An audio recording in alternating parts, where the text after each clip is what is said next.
রহমানির রহিম। আমার অত্যন্ত প্রিয় সুভাষ দাদার এই পূজা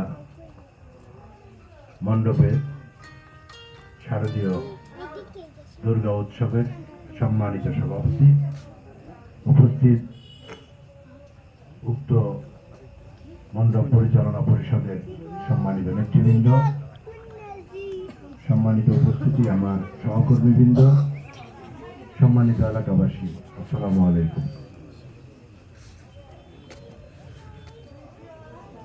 এই শারদীয় দুর্গা উৎসব এটা আজকের নতুন নয়।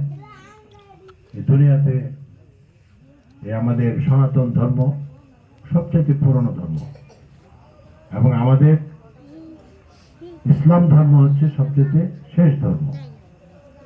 সুতরাং সর্বপ্রথম এবং সর্বশেষ আমাদের সাথে একটা সম্প্রীতি। বাংলাদেশের আজকে প্রায় 54-55 বছর আমরা দেশ স্বাধীন করেছি 30 লক্ষ শহীদের রক্তের বিনিময়ে। এই বাংলাদেশে আমরা হিন্দু, মুসলমান, বৌদ্ধ, খ্রিস্টান সবাই কিন্তু আমরা একত্রে বসবাস করি এবং আমাদের এখানে প্রচলিত আছে একটা কথা, আমরা সবসময় স্লোগান দেই যে কি বলি আমরা,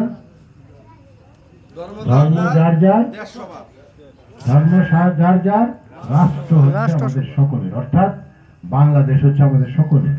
এখানে কিন্তু কোনো ভেদাভেদ নাই। আমরা এই যে বলি যে আমরা এই সংখ্যালঘু কথাটা, এটা কিন্তু আমি মানতে রাজি না। আমরা সবাই বাংলাদেশি। বাংলাদেশ আমাদের রাষ্ট্র, সবাই আমাদের বাংলাদেশি। এখানে যারা আমাদের অন্যান্য ধর্মে যারা আছে সবাই তো বাংলাদেশি, তাদের সনদ তো বাংলাদেশি। আপনার ন্যাশনাল আইডি কার্ড যেটা আছে সেখানে বাংলাদেশি, আপনার পাসপোর্ট সেখানে হচ্ছে বাংলাদেশি।